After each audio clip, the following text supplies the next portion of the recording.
Hello friends, good morning. നമ്മുടെ Kerala TV സീരിയലിലേക്ക് എല്ലാവർക്കും സ്വാഗതം. നേരം വെളുത്തതെ പ്രതാപനും ഭാര്യയും കൂടെ വന്നേക്കുന്നു. അതും വീട്ടിൽ വന്ന് കയറുന്നതിന് മുമ്പ് ബിൽഡിങ്ങിന്റെ കച്ചവടം നടന്ന കോടികൾ നമ്മുടെ കയ്യിലേക്ക് വരും. അത് പൂർണ്ണിമേച്ചിയെ പറഞ്ഞ് സമ്മതിപ്പിക്കണം എന്ന് പറഞ്ഞാൽ രണ്ടും കൂടെ വരുന്നത്. അപ്പോഴത്തേക്കും പൂർണ്ണിമ ഓടി ഇറങ്ങി ചെന്നു. വണ്ടിയുടെ ശബ്ദം കേട്ടപ്പോഴേ എനിക്ക് തോന്നി നിങ്ങളായിരിക്കും എന്ന്. അല്ല, അമ്പലത്തിലൊക്കെ പോയോ എന്ന് ചോദിച്ചു. ചില വഴിപാടുകളും കാര്യങ്ങളൊക്കെ ചെയ്ത് തീർക്കാൻ വേണ്ടി പോയതാണെന്ന് പറഞ്ഞു പ്രതാപൻ. ആർക്ക് കടവിട്ടാലും ദൈവത്തിന് കടവിടാൻ പാടില്ലല്ലോ ചേച്ചി എന്ന് നാത്തവും പറഞ്ഞപ്പം അത് ശരിയാണെന്ന് പൂർണ്ണിമ പറഞ്ഞു. അപ്പോൾ പ്രസാദം കൊടുക്കാൻ പറഞ്ഞു. പൂർണ്ണിമ പ്രസാദമൊക്കെ വാങ്ങിച്ചു. അത് കഴിഞ്ഞപ്പോൾ പ്രതാപനകത്തേക്ക് കയറി പോണു. അങ്ങനെ നാത്തൂനെയും കൂട്ടിക്കൊണ്ട് പൂർണ്ണിമ അകത്തേക്ക് കയറി ചെല്ലുന്നു. ഈ സമയത്ത് നമ്മുടെ ഋതു അവിടെ ഇരുന്ന് എന്തൊക്കെ ചെയ്തുകൊണ്ടിരിക്കുക. ആഹാ, ആരേത് അങ്കിൾ? Good morning uncle. അല്ല, അമ്പലത്തിലൊക്കെ പോയിട്ടുള്ള വരവാണെന്ന് തോന്നുന്നല്ലോ എന്ന് ഋതു പറഞ്ഞപ്പം ആ അതെ, ചെറിയൊരു ഉരുളി കമഴ്ത്തി, പിന്നെ ഒരു ശയന പ്രദക്ഷിണം ഉണ്ടായിരുന്നു. ആഹാ, കൊള്ളാലോ എന്ന് പറഞ്ഞ ഋതു ഇരിക്കാം. ഇത്തവണയെങ്കിലും ഒരു കുഞ്ഞിക്കാല് കാണാനുള്ള ഭാഗ്യം ഉണ്ടായാൽ മതിയായിരുന്നു എന്ന് പ്രതാപം പറയാം. അങ്കിളിൻ്റെയും ആൻറ്റിയുടെയും മനസ്സ് ശുദ്ധമായതുകൊണ്ട് ദൈവങ്ങൾ തീർച്ചയായിട്ടും നിങ്ങളുടെ പ്രാർത്ഥന കേൾക്കും എന്ന് പറയാണ് ഋതു. എൻ്റെ ഋതുമോളുടെ നാവ് പൊന്നായിട്ടിരിക്കട്ടെ എന്നും പറഞ്ഞ് പ്രതാപം പറയുന്നു. ഋതു അന്നേരം ഇവിടെ ഇരുന്ന് എന്തൊക്കെയോ ചെയ്യപ്പോൾ പ്രതാപൻ ഇങ്ങനെ നോക്കുവാട്ടോ ഋതു കാര്യമായിട്ട് ചെക്ക് ചെയ്യുന്നതൊക്കെ.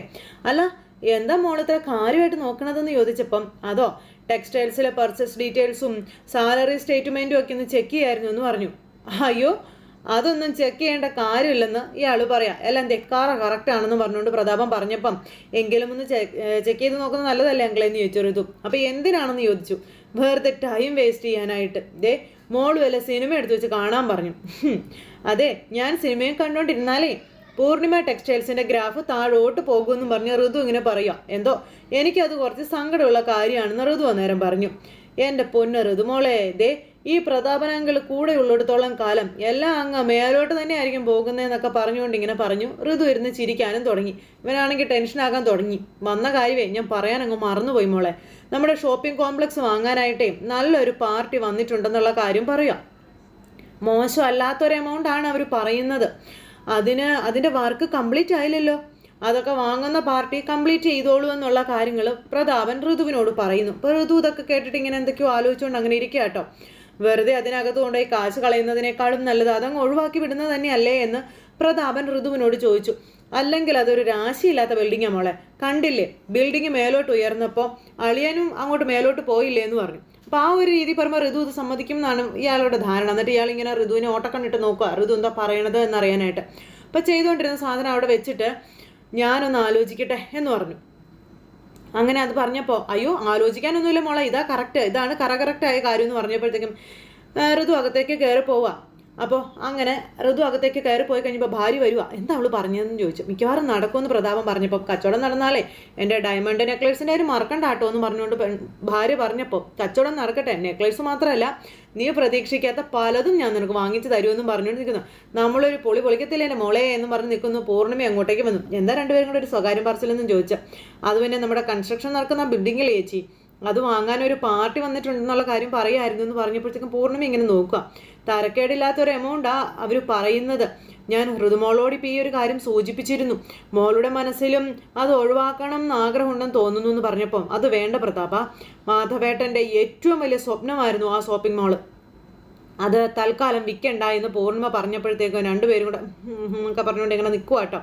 പണി പാളി എന്നുള്ള രീതിയിൽ വിൽക്കണ്ടെന്ന് തന്നെയാണ് എൻ്റെയും അഭിപ്രായം.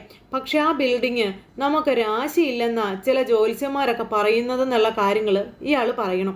ആ കെട്ടിടം നിൽക്കുന്ന സ്ഥലത്ത് പണ്ടൊരു നാഗകാവ് ഉണ്ടായിരുന്നു എന്നാ പറഞ്ഞത്. അത് പൊളിച്ചു മാറ്റിയിട്ടാണ് അവിടെ കൺസ്ട്രക്ഷനും മറ്റും ഇതൊക്കെ തുടങ്ങിയിട്ടുള്ളത്.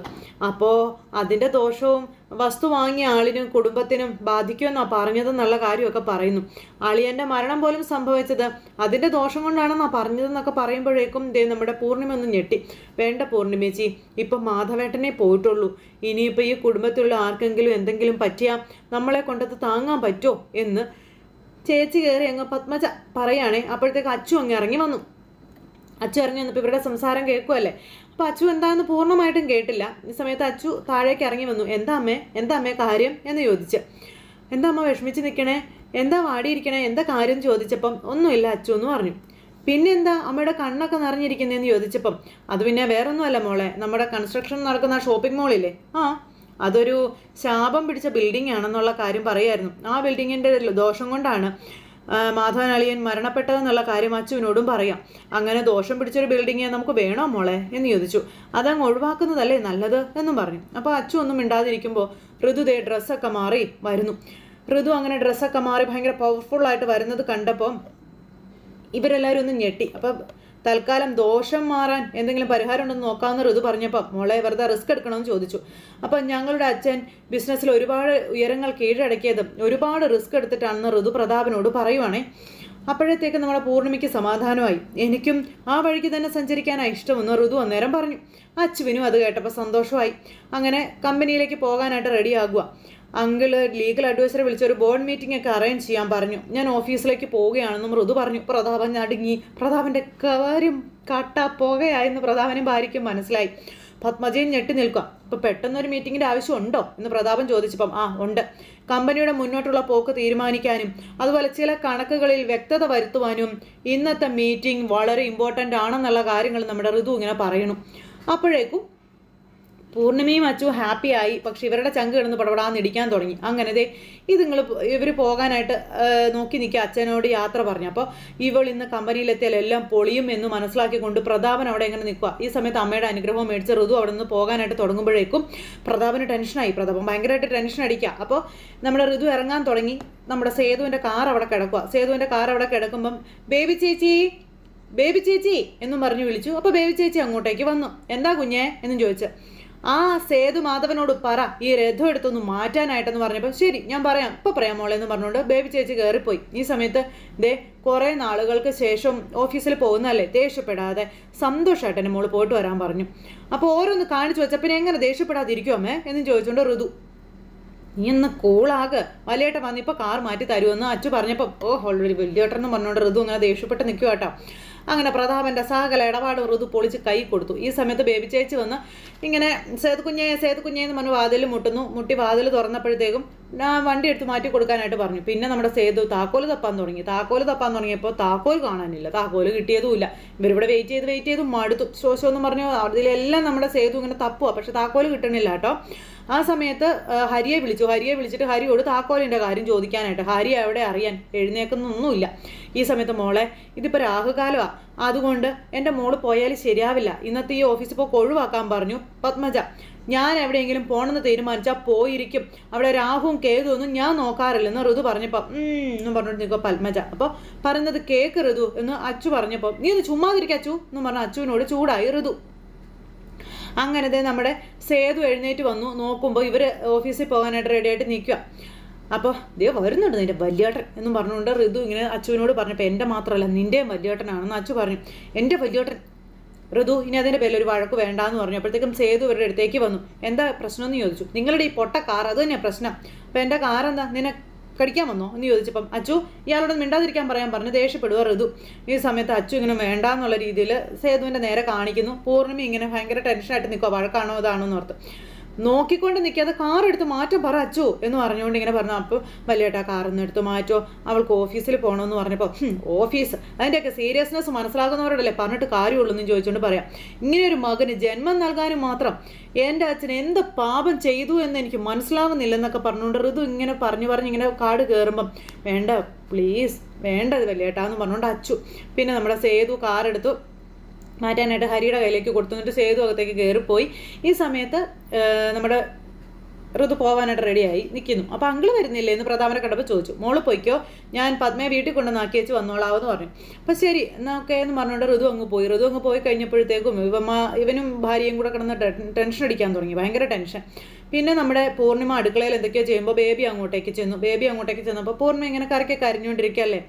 ആ സമയത്ത് ഋതുമോൾ ഓഫീസിൽ പോയിരിക്കുന്നതേ ആ ഷോക്കിംഗ് മോളിൻ്റെ കാര്യം സംസാരിക്കാനാണോ ചേച്ചി എന്ന് ചോദിച്ചപ്പം എനിക്കൊന്നും അറിയില്ല ബേബി, വിൽക്കണ്ടെന്നാ അവള് പറയുന്നത്. പക്ഷേ പ്രതാപൻ ഓരോന്ന് പറഞ്ഞ് പേടിപ്പിച്ച മിക്കവാറും അവൾ അത് ഒഴിവാക്കുന്നതിനെപ്പറ്റി തന്നെ ആലോചിക്കും. പൂർണ്ണിമേച്ചിയുടെ മനസ്സിലത് ഒഴിവാക്കണം എന്നുണ്ടോ എന്ന് ബേബി ചോദിച്ചപ്പം ഒരിക്കലും ഇല്ല എന്ന് പൂർണ്ണിമ പറയാം. മാധവേട്ടൻ്റെ ഏറ്റവും വലിയൊരു സ്വപ്നമാണ് ആ ഷോപ്പിംഗ് കോംപ്ലക്സ്. അത് വിൽക്കുന്ന കാര്യം എനിക്ക് ചിന്തിക്കാൻ കൂടി കഴിയുന്നതല്ല എന്നിങ്ങനെ പറയുവാണ്. പക്ഷേ ആ ബിൽഡിങ്ങിന് എന്തോ ഒരു ദോഷമുണ്ട്. അതാ മാധവേട്ടൻ മരിക്കാൻ കാരണം എന്നൊക്കെ പ്രതാപം പറയുന്നത് കേട്ടപ്പോൾ എന്തോ ഒരു പേടി പോലെ എനിക്ക്.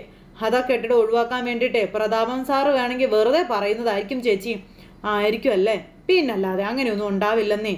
പൂർണിമ ചേച്ചി സമാധാനമായിട്ട് ഇരുന്നേ, അതൊന്നും ഓർത്ത് ടെൻഷൻ അടിക്കണ്ടെന്ന് പറഞ്ഞു. എന്തായാലും ആ ഒരു കെട്ടിടത്തിന് യാതൊരു കുഴപ്പം ഉണ്ടാവില്ല ചേച്ചി, അതിന് ഞാൻ ഗ്യാരണ്ടി ആണെന്ന് ബേബി ചേച്ചി പറഞ്ഞു. കാരണം സാർ അങ്ങനത്തെ പ്രശ്നങ്ങളൊന്നും ചെന്ന് ചാടില്ല എന്നും പറഞ്ഞു. അപ്പോൾ അങ്ങനെ ആ ഒരു സംസാരമൊക്കെ കഴിഞ്ഞ് അവരങ്ങനെ നിൽക്കുന്നു. ഇതെല്ലാം കഴിഞ്ഞതിന് ശേഷം നമ്മുടെ സേതുവിൻ്റെ കഴുത്ത് ഇങ്ങനെ ഞെക്കി കൊടുത്തുകൊണ്ടേ ഇരിക്കുവാണ് നമ്മുടെ ഹരി. അപ്പോൾ ഈ രാവിലെ നടന്ന കാര്യങ്ങളെ പറ്റിയൊക്കെ ചോദിക്കുക ഹരി, എന്തായിരിക്കും രാവിലെ ഋതു അങ്ങനെ ഓഫീസിലേക്ക് പോകാനുള്ള കാരണം എന്നൊക്കെ. അപ്പോൾ മിക്കവാറും പ്രതാപൻ സാറ് തന്നെ ആയിരിക്കും എന്ന് പറഞ്ഞു ഹരിയെ. അപ്പോൾ അതെന്താ? അല്ല, ഇപ്പോൾ രാഷ്ട്രീയക്കാരൊക്കെ ശത്രുക്കളെ ഒതുക്കാനേ കൂടോത്രമാണ് ചെയ്യുന്നത്, അതാ. അപ്പോൾ അങ്ങനെ ഓരോ കാര്യങ്ങളൊക്കെ പറഞ്ഞുകൊണ്ട് നമ്മുടെ സേതുവും അതുപോലെ ഹരിയും കൂടെ പറഞ്ഞുകൊണ്ടിരിക്കുന്നു. ഈ സമയത്ത് ചായ ആയിട്ട് വന്നു നമ്മുടെ ബേബി ചേച്ചി. പെട്ടെന്ന് ഇവരിങ്ങനെ അങ്ങോട്ടും ഇങ്ങോട്ടും നോക്കിക്കൊണ്ട് നിൽക്കുക. അങ്ങനെ ഇവർ രണ്ടുപേരും കൂടി ബേബി ചേച്ചി കൊണ്ടുവന്ന ചായയൊക്കെ കുടിച്ച് അതിനിങ്ങനെ പുകഴ്ത്തി പറഞ്ഞുകൊണ്ടേ ഇരിക്കുവാണ്. ആ സമയത്ത് നമ്മുടെ ബേബി ചേച്ചി, എനിക്ക് നിങ്ങളോട് ചില കാര്യങ്ങൾ സംസാരിക്കാനുണ്ടെന്ന് പറഞ്ഞു. അപ്പോൾ എന്താ ബേബി ചേച്ചി എന്ന് ചോദിച്ചു. ആ പ്രതാപനെ ചില പ്ലാനുകളൊക്കെ ഇട്ടിട്ടുണ്ട്. അതെ, ഋതുമോളോട് അതിനെപ്പറ്റിയൊക്കെ സംസാരിക്കുന്നത് ഞാൻ കേട്ടു. മോൾ അതൊരു കാരണവശാലും വിൽക്കാൻ സമ്മതിക്കില്ല, മോനും അതിന് സമ്മതിക്കരുത് കേട്ടോ എന്ന് പറഞ്ഞപ്പം, അയ്യോ ചേച്ചി, അതൊന്നും എൻ്റെ ഡിപ്പാർട്ട്മെൻറ്റേ അല്ല. അവർ കൊടുക്കോ വാങ്ങിക്കോ എന്തെന്ന് വെച്ചാൽ ആയിക്കോട്ടെ, നമ്മളൊന്നിനും ഇല്ലേ എന്നിങ്ങനെ പറയുമ്പോൾ ബേബി ചേച്ചി ഇങ്ങനെ നോക്കാം. നീ ഇവിടെ നോക്കിയടാ, ഇവിടെ നോക്കടാ എന്നും പറഞ്ഞുകൊണ്ട് ഇങ്ങനെ സേതു ഹരിയെ കൊണ്ട് കഴുത്തിൻ്റെ അവിടെ ഇവിടെ ഒക്കെ നോക്കിക്കാം. മാധവൻ സാറിൻ്റെ സ്വപ്നമാണ് ആ ബിൽഡിങ്, അതാ എന്ന് ബേബി ചേച്ചി ഇങ്ങനെ പറഞ്ഞപ്പോൾ സേതു ഇങ്ങനെ ഒന്നും മിണ്ടാതിരിക്കും കേട്ടോ. ബേബി ചേച്ചി അതും പറഞ്ഞ് അങ്ങ് ഇറങ്ങിപ്പോയി. ആ സമയത്ത് ആ ഒരു വിഷമം എത്രയൊക്കെ ആണെങ്കിലും നമ്മുടെ സേതുവിൻ്റെ ഉള്ളിലുണ്ടാകുമല്ലോ. സേതു ഇങ്ങനെ എന്നിട്ട് അച്ഛനെ പറ്റി ആലോചിച്ചുകൊണ്ടിരിക്കുക. അത് കഴിഞ്ഞ് പിന്നെ കാണിക്കുന്ന പൂർണിമ ടെക്സ്റ്റൈൽസ് ആണ്.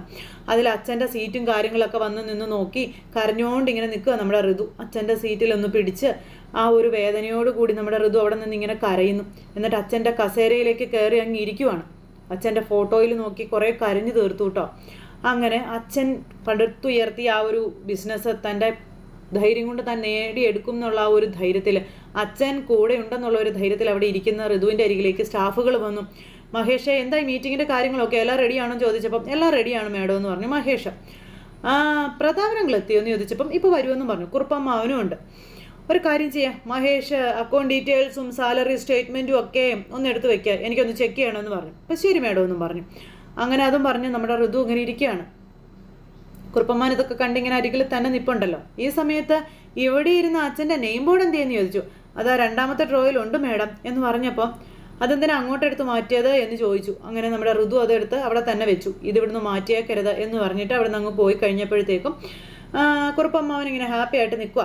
ആ സമയം കുറുപ്പമ്മാവ ഇരിക്കും എന്ന് പറഞ്ഞ് കുറുപ്പമ്മനോട് പറഞ്ഞപ്പോൾ വേണ്ട മോളെ എന്ന് പറഞ്ഞു. അതെ, ലീഗൽ അഡ്വൈസർ എത്തിയോന്ന് ചോദിച്ചപ്പം എത്തിയിട്ടുണ്ട്, എല്ലാവരും എത്തിയിട്ടുണ്ട്, എല്ലാവരും മോളെ വെയിറ്റ് ചെയ്തിരിക്കുക, മോള് വന്നാൽ നമുക്ക് മീറ്റിംഗ് തുടങ്ങാമെന്ന് കുറുപ്പമ്മാവൻ പറഞ്ഞു. ശരി അമ്മാവൻ, ഞാൻ വന്നേക്കാവെന്ന് പറഞ്ഞു. അപ്പോൾ കുറുപ്പമ്മാവൻ അങ്ങ് പോയി. പിന്നെ ഋതു ഇങ്ങനെ പലതും ചെയ്യും എന്നുള്ള ആ ഒരു നിശ്ചയദാർഢ്യത്തോടെ ഇരിക്കുന്നിടത്ത് ഇന്നത്തെ കഥ അവസാനിച്ചു. അപ്പോൾ എല്ലാവരും കാത്തിരുന്ന് കാണില്ലേ. എല്ലാവർക്കും നല്ലൊരു ദിവസം ആശംസിക്കുകയാണേ. നന്ദി.